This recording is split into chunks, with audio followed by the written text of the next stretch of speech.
Melissa from Buckeye Decor and Lifestyle. This is Thanksgiving dessert collaboration. And this time I am doing a no-bake desserts. Yes, no-bake desserts. We're going to do it easy. Because sometimes you just need to do some easy recipes.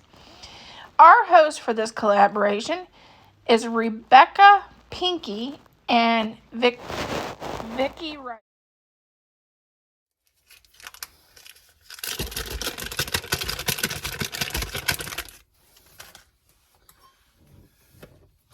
One cup of sugar.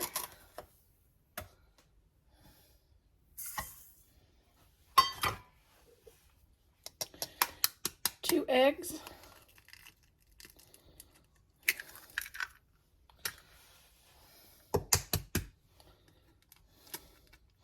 These, make sure to get all the shells out of it. These are my aunt's orange cookies. And then to this, I'm going to add a teaspoon of soda.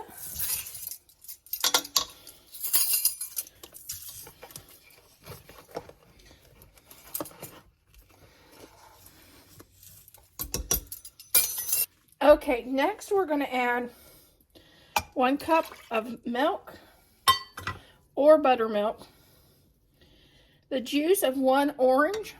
It also calls for the zested rind of 1 orange, but I'm going to be honest. I don't like the taste of the zest of the orange, so I'm leaving it out on mine.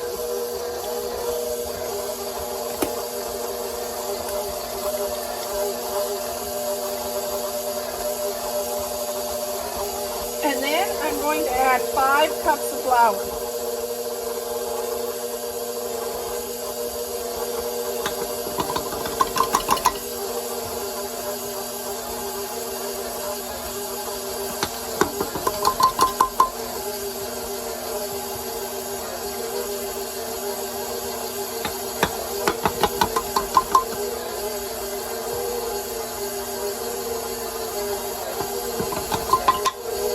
Get that mixed up. Okay, here's our pan with the silicone pad on it. And then these, you just scoop these out. And you'll bake them at 350 for 10 to 12 minutes. And then we'll come back and do the icing. I would like to apologize. The video of me making the orange icing did not record. The ingredients are 3 cups of powdered sugar, 1 stick of butter, and 3 tablespoons of orange juice. Semi-sweet chocolate chips and in a glass bowl. We're going to microwave these, constantly stirring them about every minute that you have them until they're melted. This is our mixer that we just got, and we're going to start off with a stick of butter.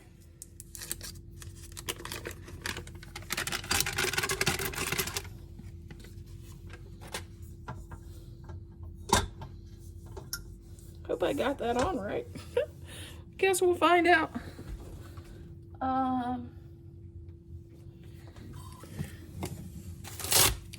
Then powdered sugar, we need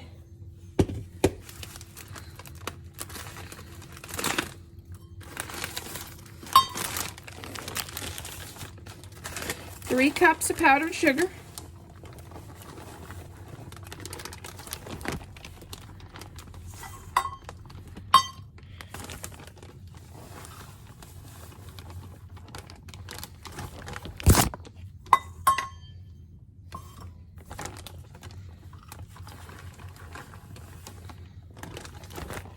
And then 3/4 of a cup. Yeah, that just, hold on.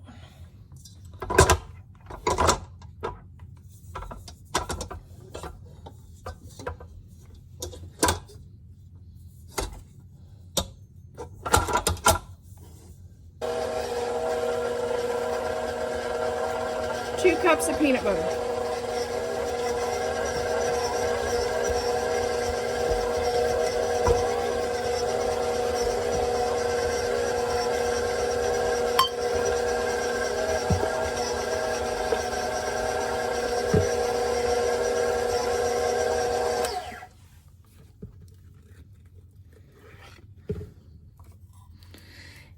decided I'm going to use crunchy peanut butter because I just like it better.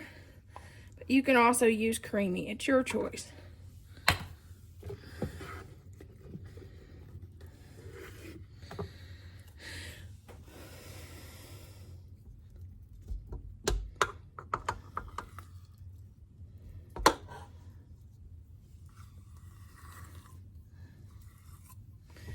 And then you just stir it up.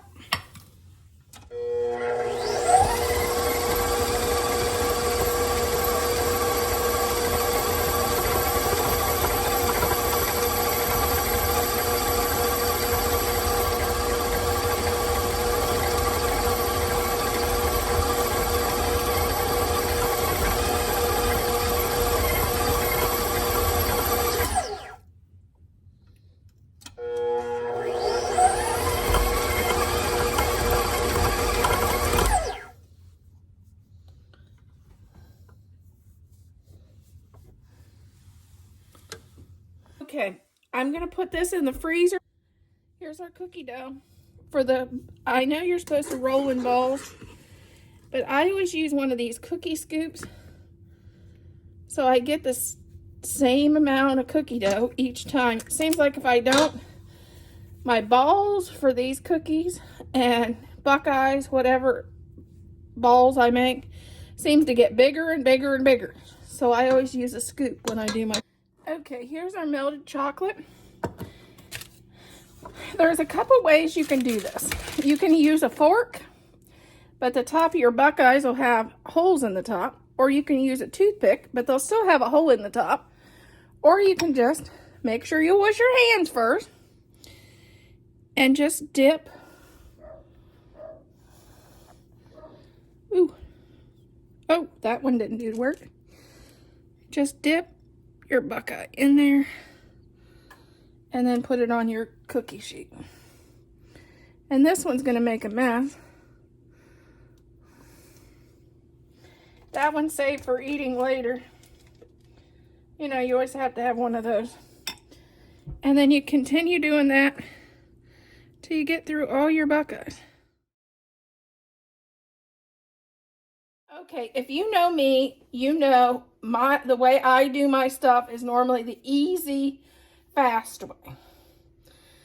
With me running the Etsy shop and running 5 YouTube channels, then I have to have stuff convenient. I buy these pans at Amazon, and you just push the lids down around. After you fill your cookies, I usually put parchment paper down and fill them. And then this is pre-made on Canva. All you do is change the names for to and from. And I put that right there in the center and I tape it down. And you know I make bows like crazy. So all I do is take this, and I like to leave this on in case they want to use this bow somewhere else. And then I'll just tape that in the center. And that will be, right there will be what